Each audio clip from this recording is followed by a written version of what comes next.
پیاس بھی بہت لگ جاتی ہے، بندہ بہت رک جاتا ہے۔ ہوگی بھائی، ویڈیو لمبی ہو رہی ہے۔ کچھ آگے چل کر ہم تھوڑا آرام کرنے بیٹھ گئے۔ ہم نے پانی پی لیا اور میں نے کچھ کھجورے اور چاکلیٹ نکال کر گروپ میں تقسیم کی۔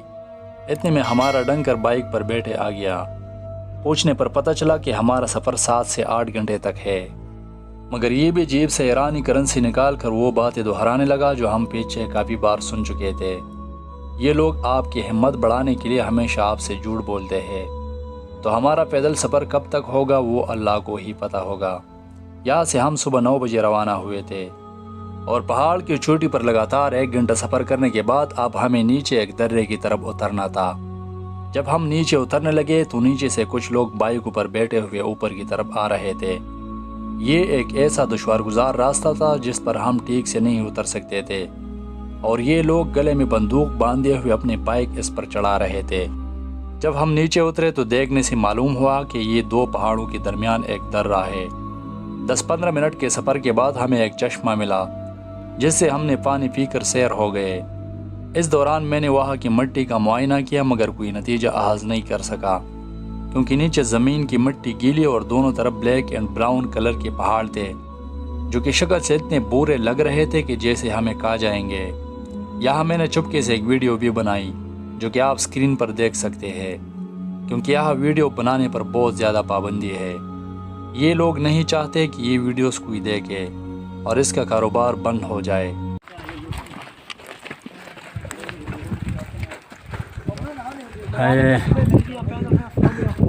یہ دیکھو پہاڑ، ارے بھائی یہ ڈنکی لگا، یہ تو مزہ ہے۔ پہاڑ چڑھ آئے صبح،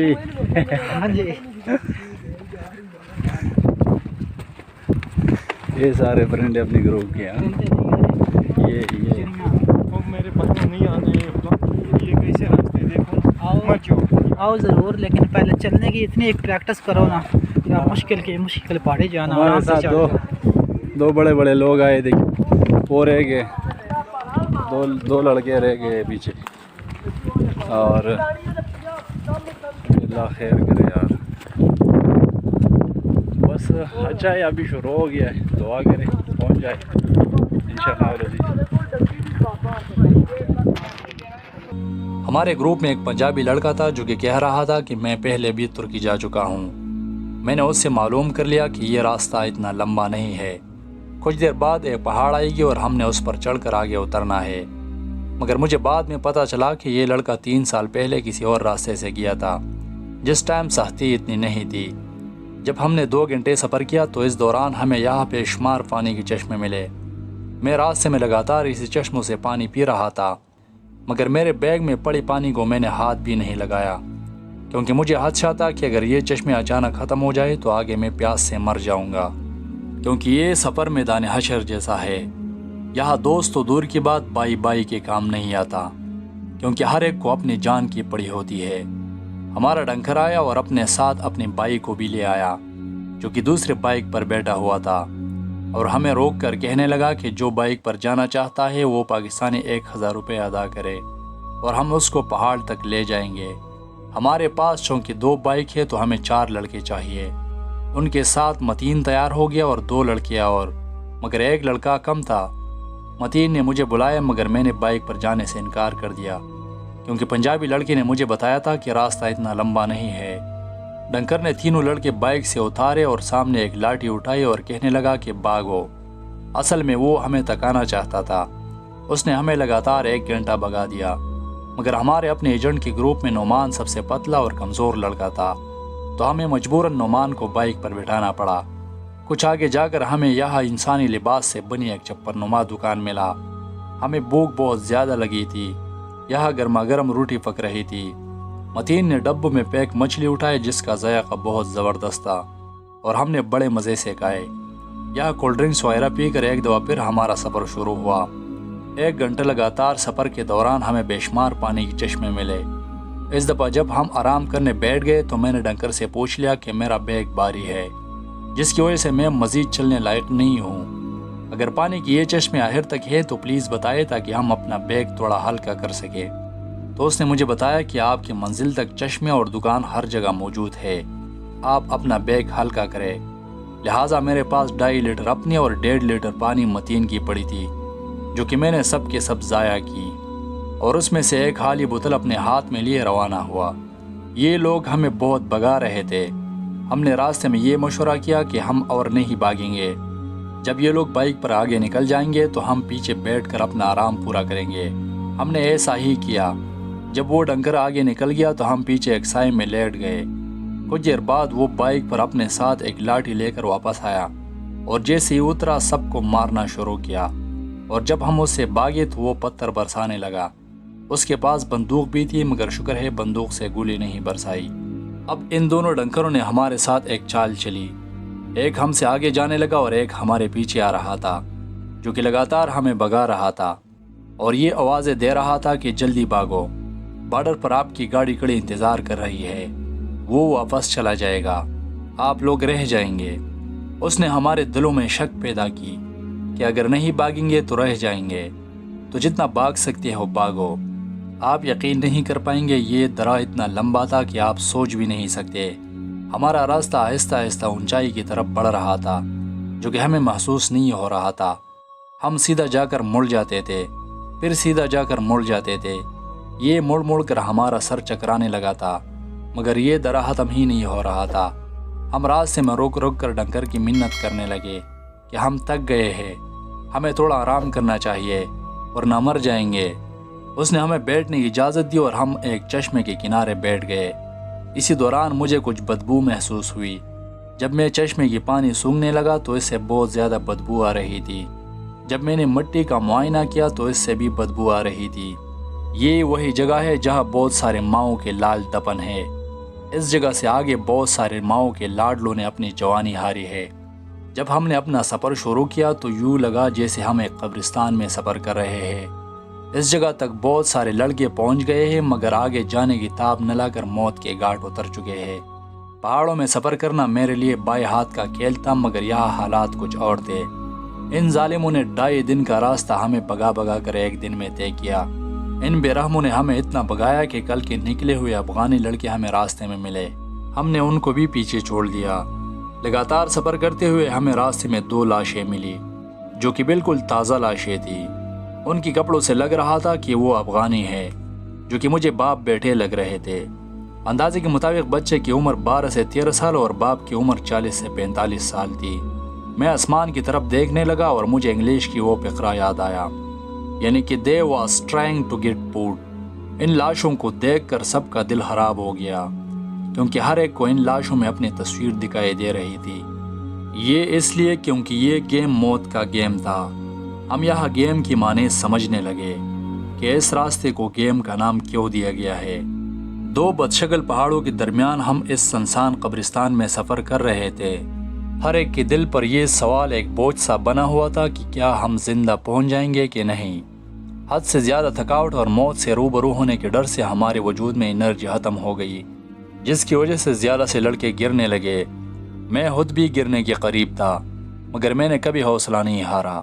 سفر کے دوران میں سب سے آگے جاتا تھا، کیونکہ مجھے پتا تھا کہ اس راستے پر لوگوں کے پیچھے جانے سے احساسی تھکاوٹ اور احساسی کمتری آپ کو جانے ہی نہیں دے پاتی۔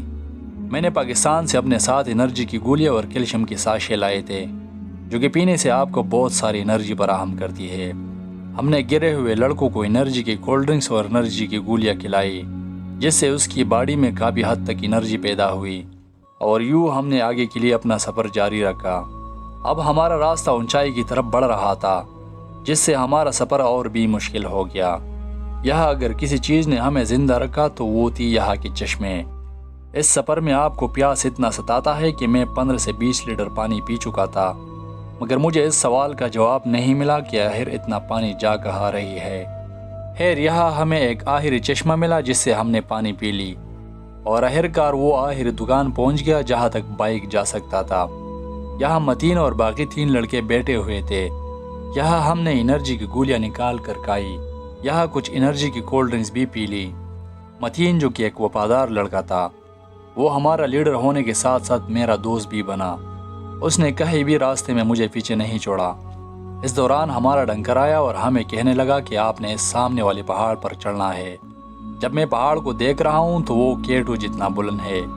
اللہ قسم اگر ہمارے ساتھ یہ ڈنکر نہ ہوتا تو ہم 1 ہفتہ یہاں آرام کر کے اور پھر اس پہاڑ پر چڑھتے، مگر اب چونکہ مجبوری تھی تو ہمیں اپنا سفر جاری رکھنا پڑا۔ آدھا گھنٹہ ہمیں اس درے میں اونچائی کی طرف جانا پڑا۔ اچانک پیچھے سے ڈنکر کی آواز آئی کہ آپ نے سیدھے ہاتھ پر مڑ کر پہاڑ پر چڑھنا ہے۔ وہ ہمیں بتا رہا تھا کہ یہ جو پہاڑ کی چوٹی نظر آ رہی ہے یہی بارڈر ہے۔ جب ہم پہاڑ کی اس چوٹی پر پہنچے تو اس سے بلند ایک اور چوٹی نظر آئی۔ اب یہ ڈنکر کہہ رہا ہے کہ ہم نے اس چوٹی تک پہنچنا ہے۔ یہاں پہاڑی چوٹی پر بیٹھ کر ہم نے پانی کے علاوہ چاکلیٹ بھی کھائی تاکہ انرجی برقرار رہے۔ یہاں سے سفر کے بعد جب ہم اسی چوٹی پر پہنچے تو سامنے ایک اور پہاڑ کی چوٹی نظر آئی۔ ہمارے ڈنکر نے ہمیں جھوٹ بول بول کر ہمیں پہاڑی چوٹیوں کا ایک پورا سلسلہ عبور کرایا۔ جب میں نے 5ویں چوٹی عبور کرائی تو مجھے آسمان کے ساتھ ایک آخری چوٹی نظر آئی جو کہ آخری پہاڑی چوٹی تھی۔ یقین مانیے کہ میں اتنا تک گیا تھا کہ کبھی کبھی 1 قدم اوپر کی طرف چلتا تو 2 قدم پیچھے چلا جاتا، پر خدا کر کے میں نے اس پہاڑ کی آخری اور سب سے بلند چوٹی سر کی۔ جب میں پہاڑ کی اس چوٹی پر پہنچا تو مجھے یوں لگا جیسے میں کسی بازار آ گیا ہوں، کیونکہ یہاں بہت سارے افغانی مہاجرین لڑکے بیٹھے ہوئے تھے۔ یہاں ہمارا ڈنکر آیا اور متین کو اشاروں میں سمجھا دیا کہ آپ لوگوں نے اس جگہ تک پہنچنا ہے۔ وہ صدیق نامی شخص گاڑی سمیت آپ کو لینے کھڑا ہے۔ وہ بتا رہا تھا کہ وہاں کھجوروں کا ایک باغ ہے جو کہ شاید آپ کو نظر آ رہا ہو۔ آپ نے اس سے آگے ایک کچا روڈ ہے، وہاں پہنچ کر اس شخص سے ملاقات کرنی ہے۔ وہ جگہ اتنی دور تھی کہ جب ہم پہاڑ کی اس چوٹی سے کھجور کے اس باغ کو دیکھنے کی کوشش کرتے تو ہمارا نگاہ کم پڑ جاتی تھی۔ اس نے ہم سب کو اکٹھا کر کے کہنے لگا کہ میں یہاں سے آگے آپ کے ساتھ نہیں جا رہا۔ اگر آپ لوگوں نے راستے میں بیٹھنے کی کوشش کی تو وہاں سے گاڑی چلی جائے گی۔ یہاں سے پاکستانی حدود ختم ہوتے ہیں اور ایرانی حدود شروع ہو جاتی ہے۔ پہاڑ کی اس بلند چوٹی سے جب میں پاکستانی حدود کی طرف دیکھتا تو ہم نے پورے پہاڑی سلسلے کو عبور کیا تھا، اور یہاں آرمی نہ ہونے کی وجہ بھی یہ تھی کہ یہاں سے کوئی زندہ بچ کے نہیں جا سکتا تھا۔ اب ہم پاکستانی حدود میں جتنا پہاڑ پر چڑھے ہیں ایرانی حدود میں اتنا ہی اترنا ہے، اور جب آپ بہت تکے ہوئے ہوتے ہو تو اترائی کے دوران آپ کے پیر بہت زیادہ وائبریشن کرنے لگتی ہے۔ یہاں میں مزاحی انداز میں ایک بات کرنا پسند کروں گا۔ ڈاکٹری کی کتاب کے مطابق انسان میں اپنا ایک بریک لگا ہوا ہوتا ہے، اور جب آپ کو اس بریک پر پورا پکڑنا ہو تو آپ گر جاتے ہیں۔ لہٰذا میرا مطلب یہ ہے کہ اترائی کے دوران جب آپ کا پیر بہت زیادہ کام رہی ہوتی ہے تو پیروں کا جو محسوس بریک ہوتا ہے وہ کام کرنا چھوڑ جاتا ہے، جس کی وجہ سے آپ دوڑنے لگتے ہو، اور اگر آپ یہاں سے گر گئے تو ایرانی حدود میں 4 ٹکڑوں میں ملو گے۔ جب ہم یہ اترائی اتر رہے تھے تو ہر کوئی پھسل جاتا تھا، مگر شکر ہے ہم میں سے کوئی گرا نہیں۔ جب ہم اس پہاڑ سے سلامت اتر گئے تو یہاں سے ایک تنگ درہ شروع ہوا جو کہ شدید اترائی پر مشتمل ہمارے منزل کی طرف بڑھ رہا تھا۔ یہاں میں نے کچھ ویڈیوز بھی بنائی۔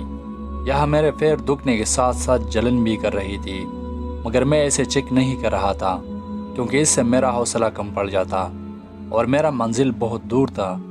میرے دونوں ٹانگیں شدید درد اور جلن کے ساتھ ساتھ اتنی بری طرح کانپ رہی تھی کہ میں رک ہی نہیں سکتا تھا، جس سے مجھے لگاتار اس درے میں نیچے کی طرف دوڑنا پڑا۔ میرا سارا گروپ پیچھے رہ گیا تھا۔ یہاں مجھے کچھ افغانی لڑکے ملے جو کہ بیٹھے سب کے سب الٹیاں کر رہے تھے۔ میرے پاس الٹیوں کی گولیاں تھیں جو کہ میں نے ان کو کھلائی، مگر ان لڑکوں نے پھر سے الٹیاں شروع کی جس سے ساری گولیاں ضائع ہوئی۔ لگاتار سفر اور تھکاوٹ کی وجہ سے ان کا کوئی چیز کھانے کو دل ہی نہیں کرتا۔ شدید پیاس اور خالی پیٹ لگاتار پانی پینے کی وجہ سے الٹیاں کر رہے تھے۔ یہ دورہ مجھے بھی پڑا تھا، مگر میں تب تک اپنی منزل کو پہنچ چکا تھا۔